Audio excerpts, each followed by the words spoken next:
Assalamualaikum warahmatullahi wabarakatuh. Alhamdulillahirabbil alamin, hamdan syakirin, hamdan yuafi ni'amahu wa yukafi majidah. Asyhadu an la ilaha illallah wahdahu la syarikalah wa asyhadu anna Muhammadan abduhu wa rasuluh la nabiyya ba'dah. Allahumma salli wa sallim wa barik ala Muhammad wa ala alihi wa ashabi ajma'in, amma ba'du. Qala Allah Ta'ala fil Qur'anil Karim, a'udzu billahi minasyaitonir rajim. Ya ayyuhalladzina amanu kutiba alaikumusiyam kama kutiba alal ladzina min qablikum la'allakum tattaqun. Shadaqallahu azim al-ayah. Sahabat PKPRMI dimanapun berada yang kami hormati, yang dimuliakan oleh Allah, alhamdulillah kita bersyukur pada saat ini kita masih diberikan nikmat yang luar biasa, nikmat iman, nikmat Islam, bahkan nikmat yang luar biasa kita bisa diketemukan kembali dengan bulan suci Ramadan, bulan yang penuh dengan kemuliaan. Semoga di bulan yang mulia ini kita pandai menjadi pribadi yang bersyukur dengan cara memanfaatkan waktu kita, memanfaatkan tenaga kita untuk mengisi hari-hari di bulan Ramadan ini dengan penuh ibadah, mengisi di bulan Ramadan ini dengan kebaikan, dengan amal soleh yang telah diajarkan oleh Allah dan Rasulnya. Hadirin yang dimuliakan Allah, para pemirsa, para sahabat PKPRMI yang dimuliakan Allah, sudah kita pahami bahwa di bulan Ramadan ini ada satu kewajiban yang setiap muslim pasti harus melaksanakan, yaitu berupa ibadah puasa di bulan Ramadan. Sebagaimana tadi yang sudah kita sitir dalam Al-Qur'an, ya ayyuhalladzina amanu kutiba alaikumusiyam kama kutiba alal ladzina min qablikum la'allakum tattaqun. Wahai orang-orang yang beriman, telah diwajibkan atas kamu sekalian dan kepada orang-orang sebelum kamu untuk melaksanakan ibadah puasa.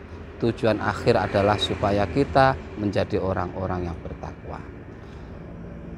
Sahabat PKPRMI yang dimuliakan Allah, dalam kesempatan kali ini tema yang akan kita bahas adalah bagaimana hukumnya kita saat puasa menyicipi makanan. Karena banyak di antara saudara-saudara kita, sahabat-sahabat kita ini juga masih ragu-ragu apa hukumnya, apa statusnya ketika kita dalam puasa mencicipi makanan. Sebelum kita bahas lebih jauh tentang apa hukum mencicipi makanan, bahwa puasa ini ada hal-hal yang membatalkan.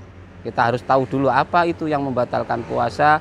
Ada beberapa hal. Yang pertama adalah makan minum dengan sengaja. Itu jelas membatalkan puasa. Yang kedua adalah memasukkan barang tertentu dengan sengaja ke lubang di dalam tubuh kita. Yang ketiga, muntah dengan sengaja. Yang keempat, kemudian melaksanakan atau melakukan hubungan suami istri di dalam bulan Ramadan, jelas membatalkan puasa. Yang kelima, gila atau hilang ingatan, ini juga membatalkan puasa. Tapi dalam kesempatan kali ini kita membahas tentang makan dan minum. Makan dan minum dengan sengaja jelas membatalkan puasa. Itu jelas. Yang dimaksud makan dan minum apa? Memasukkan memasukkan sesuatu melalui mulut yang melewati tenggorokan. Itu masuk kategori makan. Tapi ketika kita misalkan memasukkan sesuatu dalam mulut nggak masuk tenggorokan, itu kategorinya belum makan. Itu masih kategorinya adalah di dalam mulut gitu ya. Oleh karena itu, lantas apa hukumnya ketika seseorang ini menyicipi makanan? Nah, ini yang jelas para pemirsa yang dimuliakan Allah, ketika kita seharian puasa, kita butuh buka puasa itu dengan menu yang nikmat. Dan menu yang nikmat ini akan memberikan semangat, memberikan gairah, sehingga ketika kita buka puasa itu akan begitu menikmati indahnya berbuka puasa. Dan nikmatnya makanan, nikmatnya menu ini tergantung penyaji, yaitu juru masak. Oleh karena itu dalam kesempatan ini orang yang menyajikan makanan, orang yang menyiapkan makanan untuk kebutuhan berbuka, hukumnya bagaimana? Menurut kesepakatan para ulama bahwa orang yang masak dengan kepentingan tersebut di atas, hukumnya makruh atau boleh. Tetapi untuk kehati-hatiannya, setelah menyicipi hanya sebatas pada lidah kita, usahakan dibuang kembali, diludahkan gitu ya, itu diludahkan.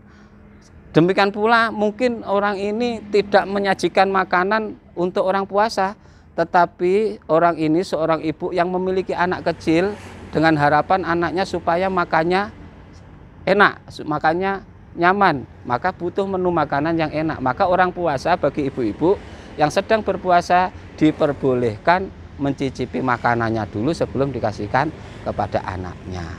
Oleh karena itu, tetapi walaupun boleh dalam kategori ini, kita perlu hati-hati ketika sesudah mencicipi makanan, maka berusaha semaksimal mungkin untuk dibuang kembali. Nah, untuk menguatkan ini, dalam sebuah hadis Rasulullah sudah memberikan gambaran penguatan untuk kita. Dalam sebuah hadis Rasulullah bersabda, la ba'sa ayadzuqa khol au syai'in malam yadkhulu khalaqahu wa huwa shaimun. Tidak ada salah ya bagi orang yang mencoba merasakan cuka atau makanan yang lain padahal dia berpuasa. Jadi mencici makanan itu tidak ada dosa asalkan tidak sampai masuk ke tenggorokan. Inilah beberapa pemahaman yang harus kita pahami, sehingga ibu-ibu harus hati-hati, warga kita tidak terlalu takut, sehingga ketika petugas yang menyajikan makanan misalnya di masjid atau di tempat-tempat lain, maka menu yang disiapkan itu akan dinikmati oleh orang-orang yang berbuka puasa. Tidak ada kekecewaan bagi yang merasakan, dan yang masak pun merasa puas sehingga sama-sama merasakan kepuasan. Mudah-mudahan sedikit ini bermanfaat. Sekali lagi, mari kita bersyukur. Mari kita berisi Ramadan ini dengan penuh kegiatan di bulan Ramadan ini, dengan amal soleh, dengan banyak sedekah dan perbuatan-perbuatan baik yang bisa kita lakukan. Semoga apa yang saya sampaikan pada kesempatan ini bermanfaat. Billahi taufik wal hidayah. Assalamualaikum warahmatullahi wabarakatuh.